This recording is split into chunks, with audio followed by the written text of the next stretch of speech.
Israel ফিলিস্তিন চলছে বারবার যুদ্ধ। শুরুতে জানিয়ে দেব ইসরায়েল ফিলিস্তিন যুদ্ধের হাতে বা আপডেট সংবাদ, এরপর বিস্তারিত। কৌশলগত অচল অবস্থায় পড়েছে তেল আবিব, জানালো হামাস।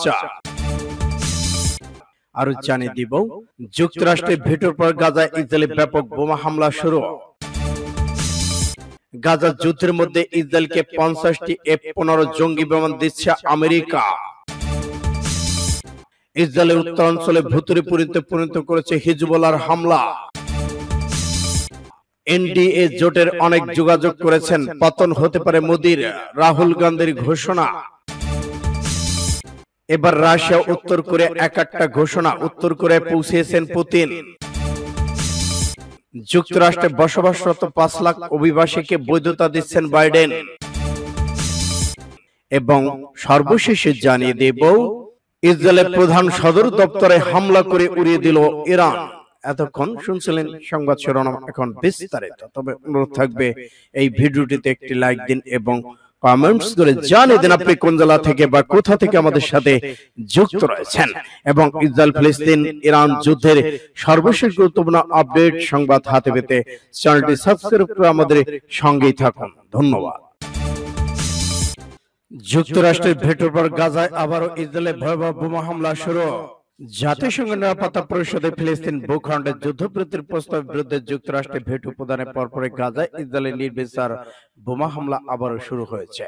বৈশ্বিক শক্তিগুলো অবর্ধিত ভয়ঙ্কর সহিংসতার সংকট থেকে দ্রুততার সাথে বেরিয়ে আসার উপায় খোঁজার চেষ্টা করছে। মধ্যস্থতাকারীদের প্রচেষ্টা এখনো পর্যন্ত একটি যুদ্ধবিরতি নিশ্চিত করতে ব্যর্থ হয়েছে।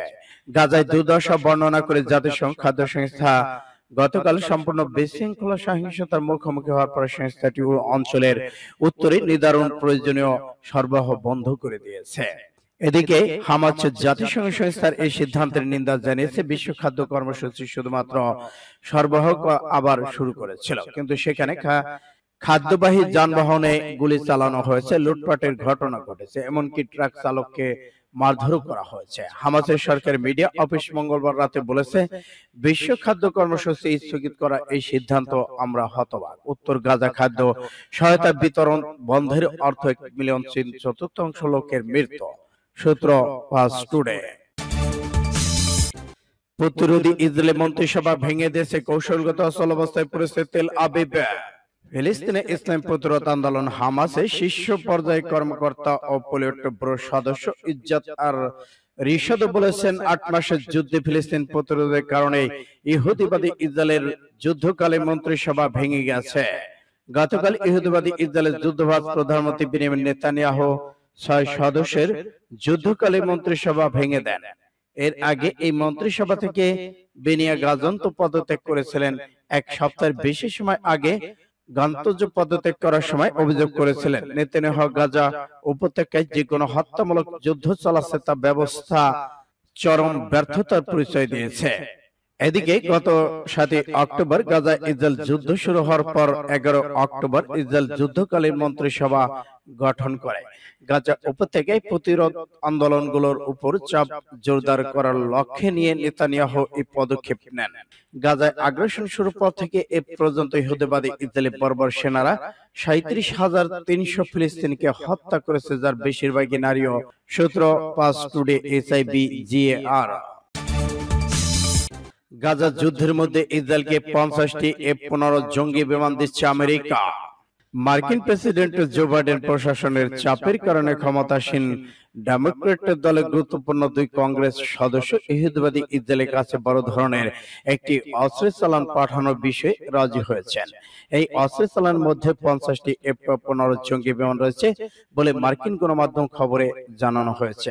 অস্ত্রের চালানটি মূল্য পড়বে $1800 কোটি।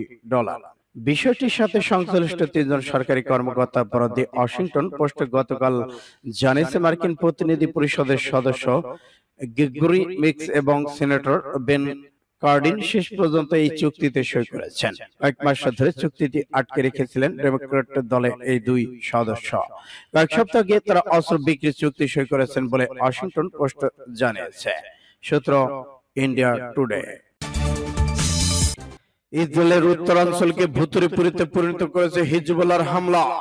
এবার ইসরায়েলি গণমাধ্যম স্বীকার করেছে লেবানন হিজবুল্লাহ ইসরায়েলের উত্তরাঞ্চলে হামলা শুরুর পর আল জালিল এবং অধিকৃত গোলান মালভূমিতে ৫,২০০ হেক্টর জমি আগুনে এখনো জ্বলমান রয়েছে। এই ক্ষয়ক্ষতি ইসরায়েলের জন্য এক কথায় অপূরণীয়। এই ক্ষয়ক্ষতির ফলে বিশেষ করে ক্ষমতাসীন ইসরায়েল সরকারের জন্য বড় রকমের সংকট তৈরি হয়েছে, যেন সেখানে এখনো জ্বলছে দোজখের আগুন। পাসটুডের মতো ইসরায়েলি মিডিয়া জোর দিয়ে বলেছে যে যুদ্ধের ফলে আল জালিল এবং অধিকৃত গোলান অঞ্চলে সৃষ্ট বিপুল পরিমাণ ক্ষয়ক্ষতি কাটিয়ে উঠতে কয়েক বছর সময় লাগতে পারে বলে জানান তারা। অপরদিকে হিব্রু মিডিয়া জানিয়েছে লেবানন হিজবুল্লাহ তাদের দেশ ইসরায়েল সীমান্তে যুদ্ধ শুরুর পর থেকে আল জালিলে অন্তত ৬,০০০ রকেট ও ড্রোন নিক্ষেপ করেছে। মিডিয়াগুলো স্বীকার করেছে ইসরায়েলের উত্তরাঞ্চলে লেবানন হিজবুল্লাহর রকেট ও ড্রোন হামলার ঘটনায় ওইসব এলাকায় ইহুদিবাদী বসতিগুলো ভুতুড়ে পরিণত হয়েছে। ইসরায়েল মিডিয়াগুলো বর্তমান সরকারের সাথে যুদ্ধে লেবানন হিজবুল্লাহ অর্জনের কথা স্বীকার করেছেন। মিডিয়াগুলো জানিয়েছে হিজবুল্লাহ বিমান প্রতিরক্ষা ব্যবস্থায় ইসরায়েলি ড্রোনকে ধ্বংস করতে সফল হয়েছে। সূত্র আরব নিউজের। এনডিএ জোটের অনেক যোগাযোগ করেছেন, পতন হতে পারে মোদির, রাহুল গান্ধীর ঘোষণা। এবার ভারতকে কেন্দ্র করে রাজনৈতিক উত্থান পতনের নতুন চিন্তাধারা শুরু হয়েছে। এনডিএ জোটের অনেক যোগাযোগ করেছেন, পতন হতে পারে মোদির, জানালো রাহুল গান্ধী। নেতৃত্বাধীন এনডিএ জোটের কয়েকজন কংগ্রেসের সাথে যোগাযোগ করে জানিয়েছেন কংগ্রেসের শীর্ষ নেতা রাহুল গান্ধী। তার দাবি মোদী সরকার একটি ভঙ্গুর অবস্থায় দাঁড়িয়ে রয়েছে, এই ছোটখাটো ঝামেলায় সরকার পড়ে যেতে পারে। যুক্তরাজ্য ভিত্তিক সংবাদ মাধ্যম দ্য ফিনান্সিয়াল টাইমসকে দেওয়া সাক্ষাৎকারে এ দাবি করেন তিনি। মঙ্গলবার এ নিয়ে প্রতিবেদন প্রকাশ হয় দ্য ফিনান্সিয়াল টাইমসে। এনডিএ জোটে কে কে কংগ্রেসের সাথে যোগাযোগ করেছেন সে বিষয়ে বিস্তারিত জানতে চাইলে রাহুল গান্ধী সেটি জানাবে বলে আশ্বাস দিয়েছেন।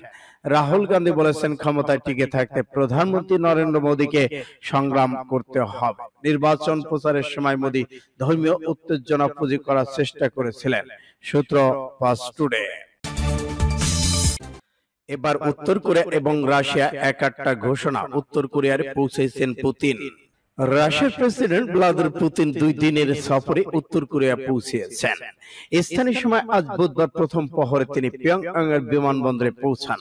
উত্তর কোরিয়ার উদ্দেশ্যে রওনা হওয়ার আগে মঙ্গলবার পূর্ব সাইবেরিয়ান শহরে ইয়াংপুকে যান পুতিন।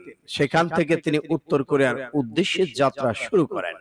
বিমানবন্দর পুতিনকে স্বাগত জানিয়ে উত্তর কোরিয়ার নেতা কিম জং উন। পুতিন সর্বশেষ উত্তর কোরিয়া সফরে এসেছিলেন 24 বছর আগে 2000 সালের জুলাই। গত বছরে সেপ্টেম্বর রাশিয়ার দূর প্রাচ্য সফরে গিয়েছিলেন উত্তর কোরিয়ার নেতা কিম জং উন। তখন তিনি পুতিনকে পিয়ংইয়ং নিমন্ত্রণ করেছেন।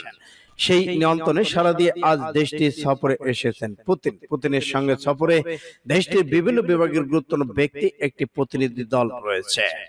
উত্তর কোরিয়া এবং রাশিয়ার একই চুক্তি, তারা ফিলিস্তিনকে শান্তিপূর্ণ স্বাধীন রাষ্ট্রে ফিরিয়ে দেবে এবং ইসরায়েলের বিরুদ্ধে যুদ্ধে লড়বে। সূত্র বিবিসি।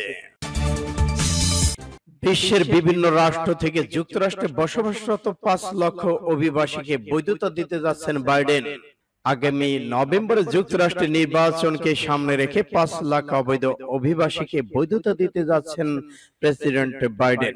অবৈধ অভিবাসী স্বামী স্ত্রী বৈধতার লক্ষ্যে আবেদন করার জন্য একটি প্যারোল ইন প্লেস পদক্ষেপের কথা বিবেচনা করেছে হোয়াইট হাউস। যারা কমপক্ষে 10 বছর ধরে আমেরিকায় রয়েছেন তাদের এই পদক্ষেপ প্রযোজ্য হবে। একই সঙ্গে বৈধ ভাবে মার্কিন যুক্তরাষ্ট্র কাজ করার অনুমতি পাবেন তারা। তবে কিভাবে সেসব হবে সেই বিবরণগুলো এখনো পরিষ্কার নয়। এখানে হোয়াইট হাউস মঙ্গলবার ঘোষণা করেছেন বাইডেন প্রশাসন আগামী মাসগুলোতে মার্কিন নাগরিকদের নির্দিষ্ট কিছু স্বামী স্ত্রী বৈধতা ছাড়াই স্থায়ী বসবাস এবং এরপর নাগরিকত্বের জন্য আবেদন করার অনুমতি দেবে। মার্কিন প্রশাসনের ঊর্ধ্বতন কর্মকর্তাদের মতে এর সংখ্যা 5 লাখ হতে পারে। সূত্র আরব নিউজের। ইসরায়েলের প্রধান সদর দপ্তরে ইরানের ভয়াবহ হামলা। এবার ইসরায়েলের প্রধান সদর দপ্তরে হামলা চালালো ইরান। ইরাকের আধা স্বায়ত্তশাসিত অঞ্চল কুর্দিস্তান ইসরায়েলের গুপ্ত সদর দপ্তর হামলা চালিয়েছে ইরানের রেভলিউশনারি গার্ড। গতকাল রাষ্ট্রীয় মিডিয়ার খবরে এ তথ্য জানানো হয়। এই এলিট ফোর্সটি আরো জানায় তারা সিরিয়াতে আইএস এর বিরুদ্ধে হামলা চালিয়েছে। খবর রয়টার্সের। এই হামলায় এমন এক সময় করা হলো যখন মধ্যপ্রাচ্যে গত বছরের 7 অক্টোবর থেকে ইসরায়েল হামাসের মধ্যে যুদ্ধ চলমান রয়েছে। যুদ্ধে জড়িয়েছে ইরান। এছাড়া ইরানের এই বাহিনী লেবানন, সিরিয়া, ইরাক ও ইয়েমেনে যুদ্ধ ছড়িয়ে পড়েছে। ইরানের রেভলিউশনারি গার্ডসের পক্ষ থেকে দেয়া এক বিবৃতিতে বলা হয়, জায়নিস্টিকদের সম্প্রতি সময় হামলার প্রতিবাদ এবং আমাদের গার্ডের কমান্ডারকে হত্যার প্রতিবাদে ইসরায়েলের গুপ্তচর বাহিনীর মোসাদের সদর দপ্তরে ক্ষেপণাস্ত্র হামলা চালানো হয়েছে। এতে তাদের কার্যালয় ধ্বংস হয়ে গেছে। সূত্র পাস টুডে।